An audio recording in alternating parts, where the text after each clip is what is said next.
नमस्कार, रुख करते हैं खास खबर की ओर। टोंक जिले के मालपुरा उपखंड क्षेत्र में गुरुवार देर रात आई मूसलाधार बारिश ने क्षेत्र में चारों तरफ तबाही मचा दी। बारिश ने जो कहर बरपाया, उसे 3 दिन बाद भी लोग नहीं भूल पाए हैं। कई परिवार रातों रात फुटपाथ पर रहने को मजबूर हो गए। लोगों को लाखों रुपयों का नुकसान उठाना पड़ा।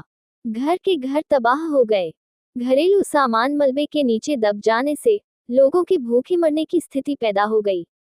जानवरों के लिए चारा नहीं बचा, कई जानवर बारिश के तेज बहाव में बह गए।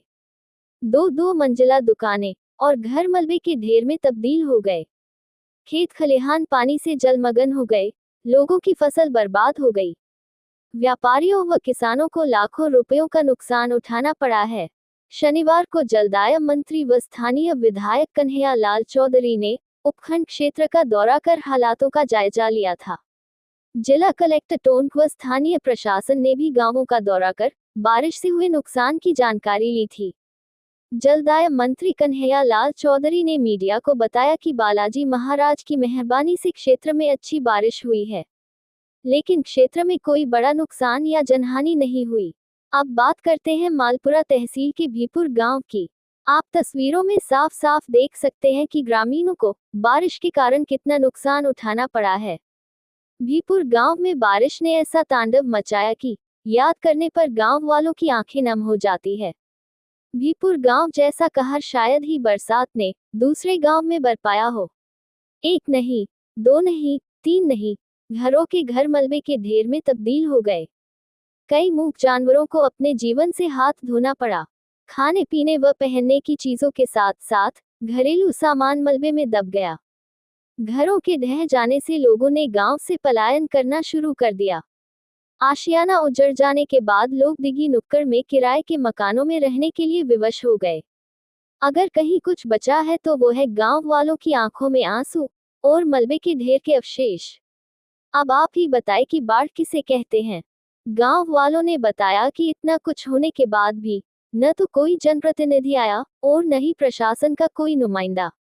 केवल तहसीलदार राहुल पारीक लावा दौरे के दौरान गांव में आए जरूर थे, लेकिन पूरे गांव का मौका निरीक्षण नहीं किया।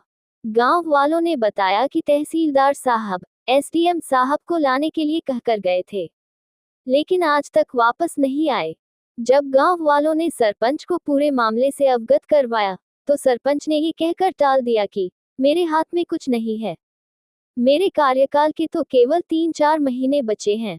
सवाल यह उठता है कि क्या एक जनप्रतिनिधि को आपदा के समय पीड़ित लोगों से इस तरह बात करनी चाहिए? क्या पंचायत प्रशासन की कोई जिम्मेदारी नहीं? गांव वालों ने बताया कि जलदाय मंत्री व स्थानीय विधायक कन्हैया लाल चौधरी इतना कुछ होने के बाद भी गांव वालों की सुध लेने नहीं आए। इस मुसीबत की घड़ी में अगर किसी ने सहायता की है तो वो है स्वयं गांव वाले। इस प्राकृतिक आपदा में गांव वाले ही एक दूसरे का सहारा बने। जिसके पास राशन नहीं था तो गांव वालों ने मिलकर राशन की व्यवस्था की। पशुओं के लिए चारे की व्यवस्था भी एक दूसरे से मांगकर काम चला रहे हैं। हालात यह है कि 3-4 दिन के बाद भी भीपुर गांव में पेयजल व्यवस्था सुचारू नहीं हो पाई है। ग्रामीणों के कीमती सामान, सोने चांदी के गहने मलबे में दब गए। जेसीबी लगाकर पीड़ित परिवार कीमती सामान को ढूंढने का प्रयास कर रहे हैं। पीड़ित ग्रामीणों के चेहरे पर उदासी तो आंखों में से आंसू बह रहे हैं। प्रशासन की ओर से अभी तक कोई आर्थिक मदद या खाद्य सामग्री मुहैया नहीं करवाई गई। जब राजस्थान लाइव न्यूज 24 की टीम मौके पर पहुंची तो एकमात्र समाजसेवी सुरेश अजमेरा ग्रामीणों को खाद्य सामग्री बांटते हुए नजर आए। बर्बादी का ऐसा मंजर देखकर हर किसी की आंखें नम हो सकती है, लेकिन जनप्रतिनिधियों का हृदय कब पिघलेगा ये कह नहीं सकते। देखिए बर्बादी का पूरा मंजर राजस्थान लाइव न्यूज 24 पर। सुरेश जी, ये जो आपने त्रासदी देखी है ना, इस त्रासदी को देखने के बाद तो आपको पता चल रहा होगा कि किस तरह से तांडव मचाया प्रकृति ने। तो अब आपने लोगों से पीड़ितों से मिले हैं, किस प्रकार की उनसे चर्चा की है, किस प्रकार संवाद किया है?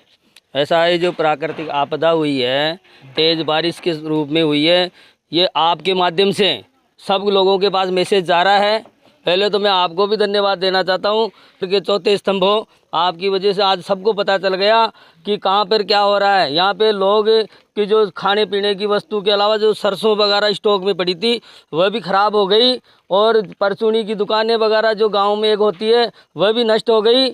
तो इसलिए प्रशासन को यहाँ आना चाहिए। अभी तक पटवारी को भेजकर ये सिर्फ फालतू की बातें कर रहे हैं, कोई प्रशासन यहाँ पे आया नहीं। अगर 2 दिन में प्रशासन नहीं आया तो ये सारे लोग पहले भूखे हैं और भूख हड़ताल पे बैठ जाएंगे। ये मैं आपसे निवेदन करना चाहता हूँ मीडिया के माध्यम से, या तो सरकार 2 दिन के अंदर इनको संभाल ले, वरना ये सारे लोग मर रहे हैं और आपके माथे मरेंगे।